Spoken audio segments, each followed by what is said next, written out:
Ryan Davies' talent as a performer was truly unique.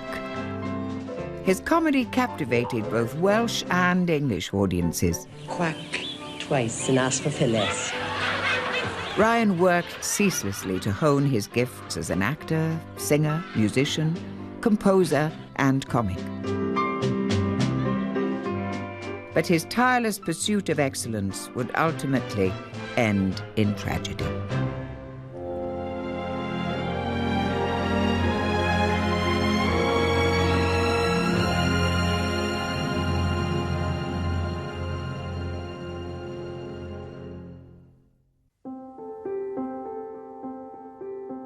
Thomas Ryan Davies was born in Glanaman, near Ammanford, in 1937.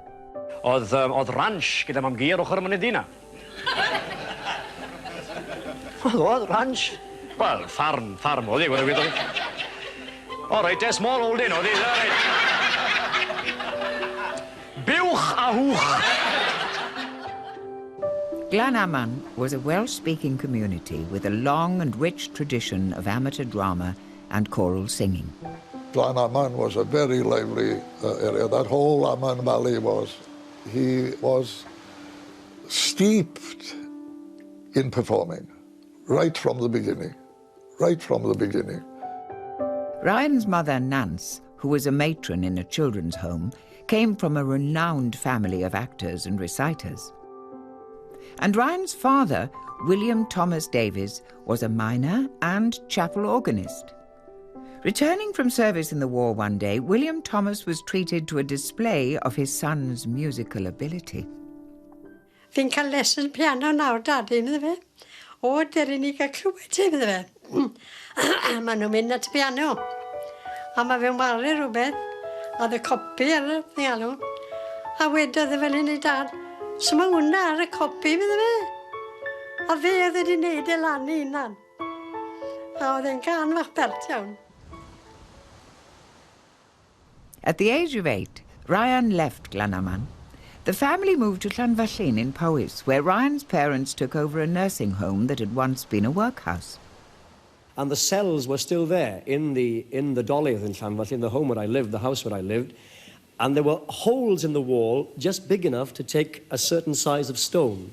And there had to be a certain quota of stone broken up by the tramps who in those days used to wander around the country before they'd had their breakfast the following morning. And so I suppose, yes, I was brought up in the workhouse. From the age of 11, Ryan attended Llanfallin High School. There was something very stylish about Ryan from the very beginning. He was very self-aware, even as a child, you know. He was very aware of his ability to enthrall people and perform. And he would, you know, mimic people, and especially in school, he'd mimic the teachers. And he knew he could make people laugh, even as a kid. It was at school that a dark-haired girl called Irene Williams caught Ryan's eye. They started courting, I'm sure, when Ryan was about 14, you know. Irene and Ryan were always a couple. Irene was always the one, right from the very beginning.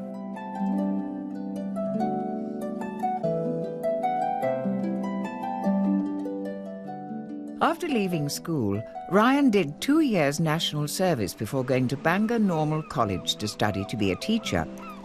As part of his course, he studied drama, taking key roles in plays by Molière and Christopher Fry. He was a compulsive actor. Even when we went out of an evening, say Saturday night to a pub or something, as students, he would grab a chair and sit on it, and all of a sudden he would be someone having a driving lesson for the first time and making a big hash of it, you know.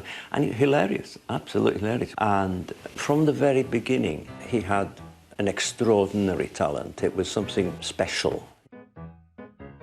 At college, Ryan found himself among a crew of like-minded writers and performers. Together they formed a Parti Noson Lawen, a concert party that travelled the country putting on shows in village halls. Ryan's party piece was a mime of a customer in a chip shop that would entertain audiences for years to come.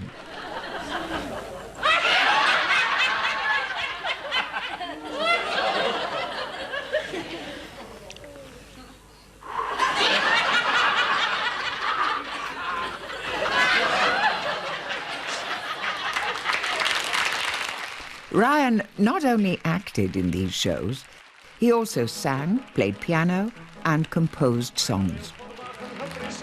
He composed excellent melodies. There was something immediate about them. You took to them straight away. You know, they were very, very singable. In 1959, Ryan graduated and moved to London. After a year studying at the Central School of Speech and Music, he took a job as a teacher in a primary school in Croydon. By the way, he was an excellent teacher, as you could imagine, you know, with his acting skills and his musical skills.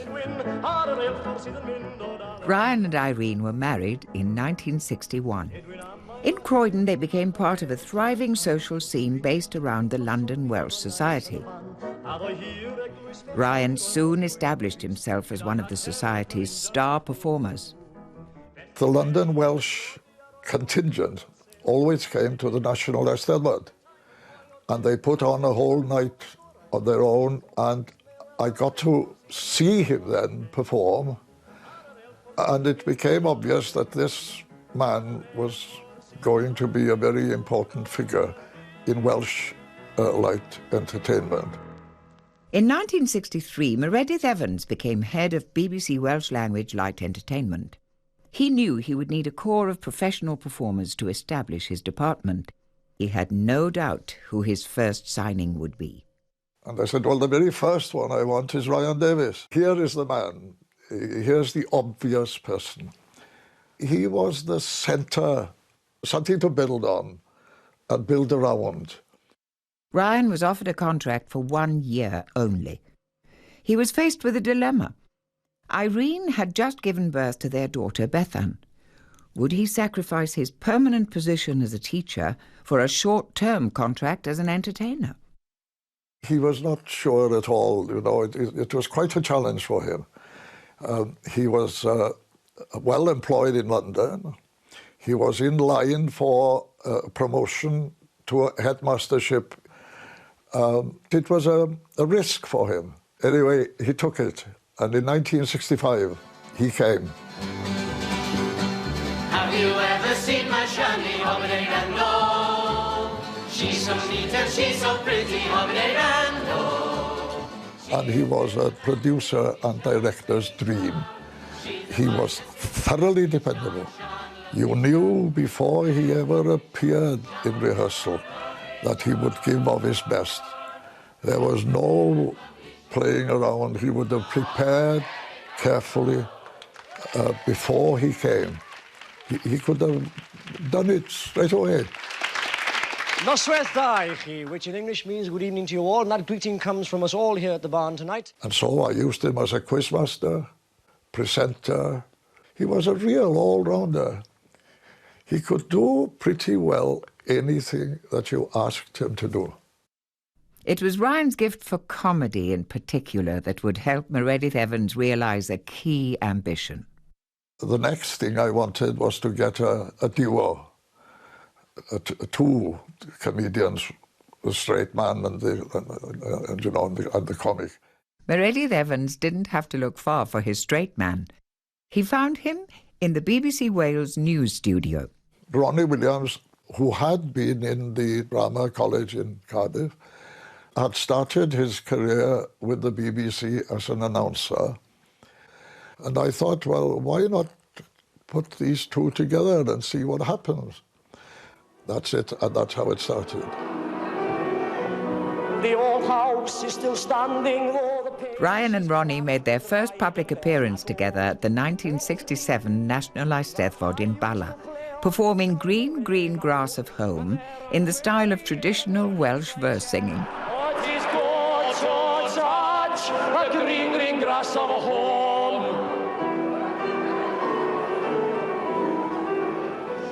Then I awake, no, I look around me, at 4 grey walls that surround me, and I realise, yeah, I was only dreaming. Because there's a guard, and there's a Sando Padre, and I'm walking there, big once again, home.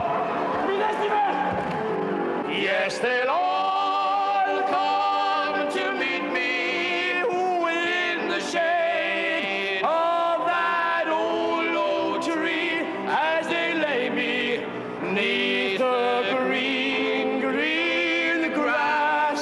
O dwed o'r mam rwy'n dod, o ie!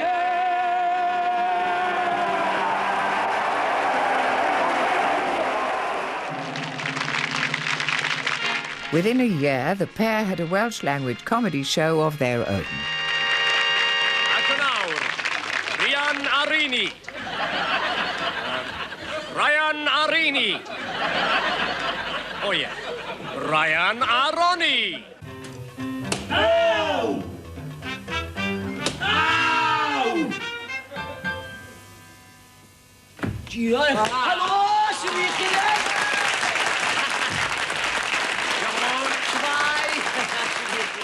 In the show, Ronnie played straight man to Ryan's kaleidoscope of comic types. He was a creator of characters. He had a huge range of character portrayals. The character of Mam, for example, running the household, really. The barmaid, who was chattering, bubbling over. Come up and see me sometime. Quack twice and ask for Phyllis. He was great in drag. And then there was the little diffident man, shy, nervous, with the bowler hat, real innocent abroad. Taflwch o fi. Da iawn, ond dim ar y pigyn ychwaith. Tiwch eto.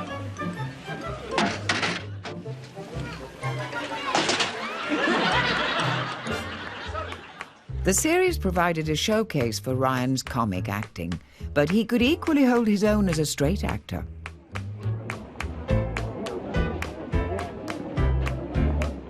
In 1971, Ryan briefly became part of a very different double act.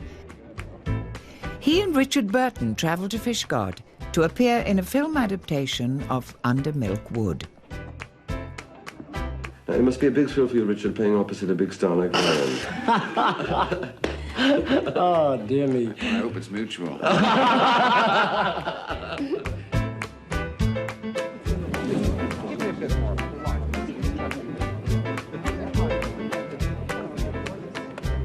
He was primarily an actor and could be as convincing in a serious play as he could be hilarious in pantomime. In the film, Ryan played the role of second voice, providing a comic foil to Richard Burton's imposing first voice. It's 11:30. It's been 11:30 here for 50 years. It's always opening time at the Sailor's Arms. Buy me a pint. Buy me one.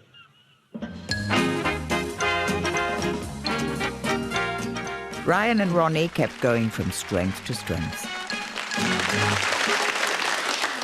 Os ydw i chi a chroeso'r rhaglen fel arfer, In an age when both English and Welsh programmes shared the same channel, Ryan and Ronnie's visual humour crossed over the language divide. Atebodd y prif weinidog. Wy? Y prif weinidog. Pwy we nawr, pwy ni we? Wel, hi ystod na. Fod sefyllfa'r glaw yn Ffestiniog. Ffestiniog. Yr un fath pan oedd Llafur yn llywodraethu. Llafur. Wilson!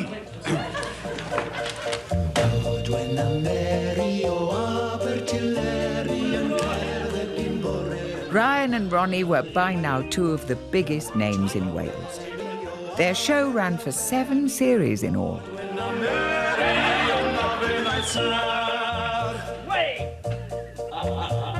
Meredydd Evans was certain the pair could appeal to an even wider public.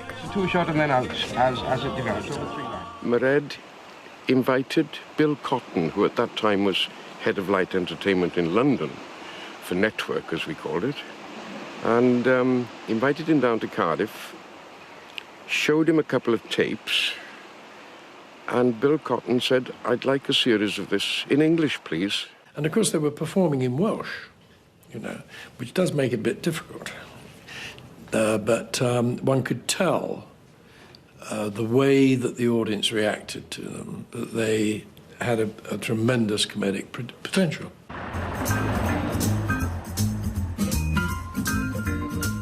Ryan and Ronnie travelled to London to record their BBC One show in front of a live audience in a Shepherd's Bush theatre. This was their opportunity to bring Welsh humour to a British audience. What kind of programme did you have in these concerts? Well, you better have a word of Tarquin Thomas. He is our musical advisor. Yes. Yeah. Tarquin Thomas. What an unusual name. Oh, I don't know. There's lots of us Thomases in Wales. On the 8th of June 1971, viewers across Britain tuned in to watch the first English-language edition of Ryan and Ronnie.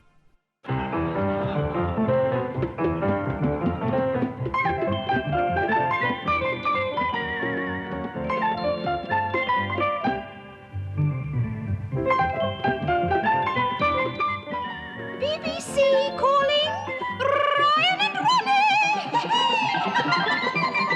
I was frankly worried about them. I remember sitting down with some trepidation to watch their first programme when it went out on the network. And it was very early in the evening. It was about 5:30 in a sort of children's slot, which was a bit unfair, perhaps, but OK, it was a good place to try them out.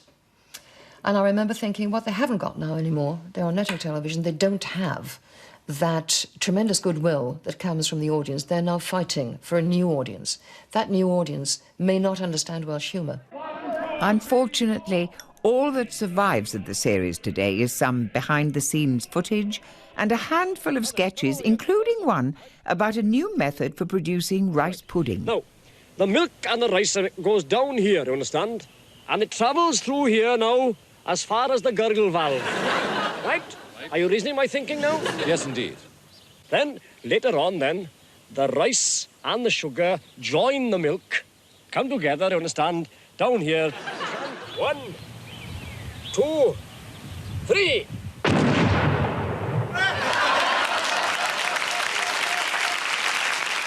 Have you seen Ryan and Ronnie Yes. on television? Yes. What do you think of them? Very good. What about you? Have you seen Ronnie and Since Ryan? that show, he thoroughly enjoys it, I know. Despite the show's early evening slot, it was well received by British audiences. Ryan and Ronnie soon found that the show had boosted their fame beyond Wales. Riding high on the success of their network series, they were booked to do a summer season in Blackpool, topping the bill at the Central Pier.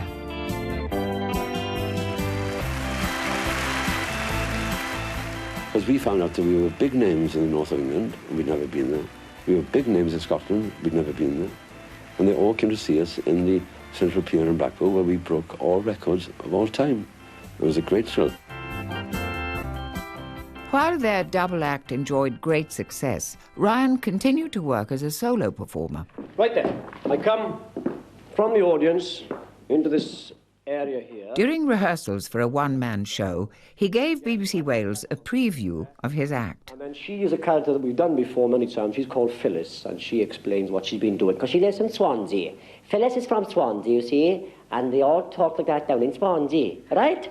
And then she goes behind, so she's married a man from Cardiff, like, and he's now comes out from behind the screen, and he's going up to the City Hall, like, because he's going to complain about the drains down Portmama Road, only to become a real problem down there. And then since this is supposed to be a real capital, we thought perhaps you better do something about it, like. Ryan combined this solo work with his demanding rehearsal and performance schedule for Ryan and Ronnie. They were working on television. They were working on cabaret.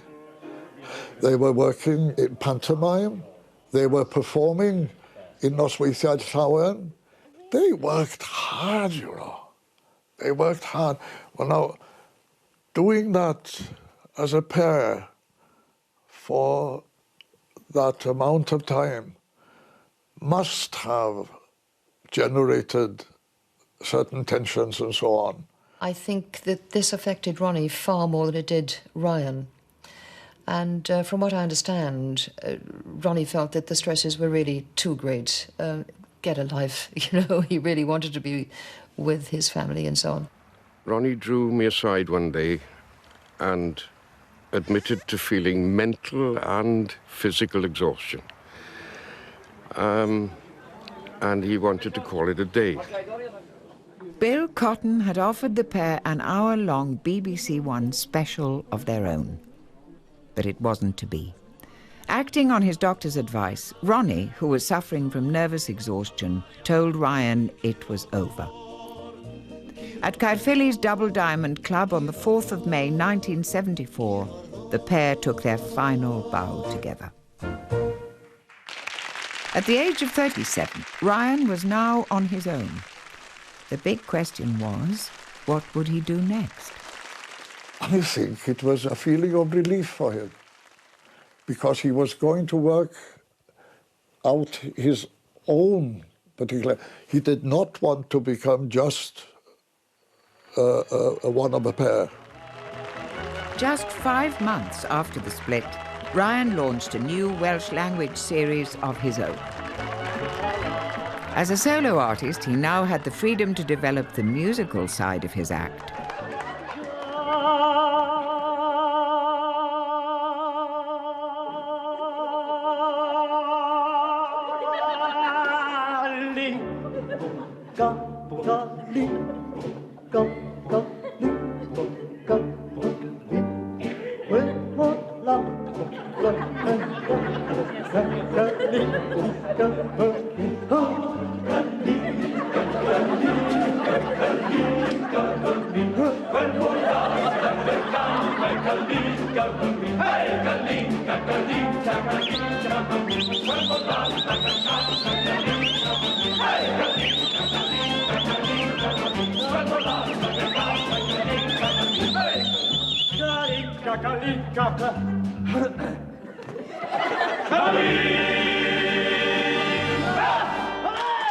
He had a light, pleasant, lovely, light tenor voice. Could sell a song, you know, could really sell a song. The Double Diamond Caerphilly is, all you lovely people, Caerphilly is one town that won't let you down. It's my kind of town.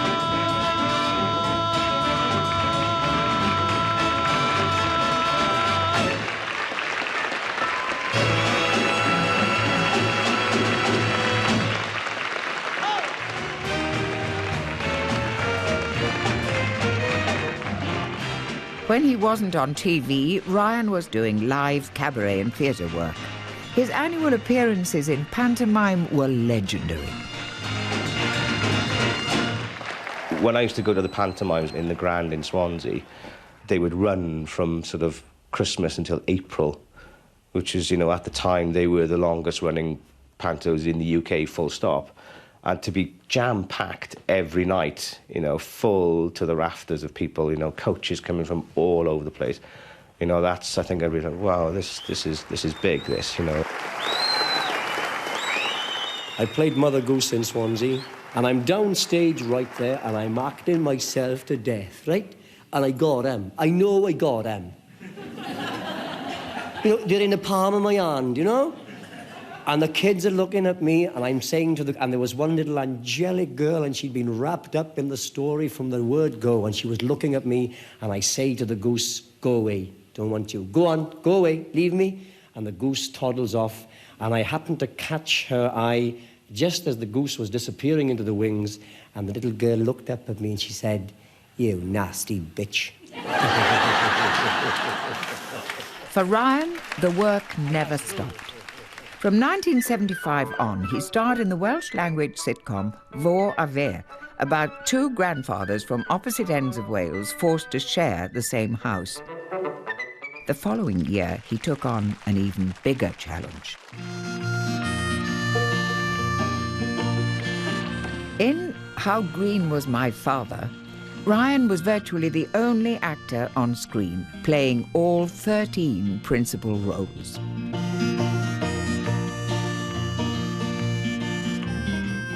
The film told the story of an American tourist visiting the valleys to rediscover his Welsh roots. Yes, boy! Excuse me, sir. Ha-ha! A visitor from the vast beyond, a transatlantic tourist, a becamerad camarado from Colorado. I wonder if you could help me. I am pursuing research into the family of Jenkins. Jenkins? Our geography germinates generations of Jenkinses. Their genealogy is the juice of our jerry-built jungle. And all genuine Jonac Jenkinses, mark you. None of your jejune jelly-belly Jenkinses. There's Jenkins the joiner, Jenkins the jeweler, and Jenkins the Jew. Jew. For one man to carry an entire film was a phenomenal feat. Ryan pulled it off thanks to the meticulous professionalism with which he approached every project. He was such a conscientious and worrying person. He was highly strung in that sense and concentrated very hard on what he was doing. Ryan's intense commitment to his work threatened to exacerbate long-standing problems with his health. He'd never been perfectly fit all his life. He suffered with asthma. He had ulcers. He used to carry a bottle of this chalk medicine around with him wherever he went. These health issues came to a head in 1977. Dad had finished the pantomime and he wanted a break, so we all went out to stay with a good friend of his who he was in school with in New York State. Just for a holiday, really, to recuperate, you know, and unfortunately, towards the end of the holiday, he fell ill. Ryan suffered a severe asthma attack, followed by a heart failure. On the 22nd of April, 1977, Ryan Davies died. He was aged just 40. It was so unexpected and so far away, you know. Oh no, it was a shock, and everybody was shocked. Ryan died thousands of miles from home, but he lies buried at the foot of the Black Mountain. Over 3 decades have passed since his death, but Wales has yet to produce an entertainer whose comedy unites the nation as his did. And I think it's quite rare to have somebody with all that talent, you know, and all those different avenues that he could go down. It's a tough call to fill somebody's shoes, especially my father's. Ryan's memorial bust is inscribed with his own words. Mae chwerthin yn swnio'r un fath yn y ddwy iaith. Laughter sounds the same in both languages.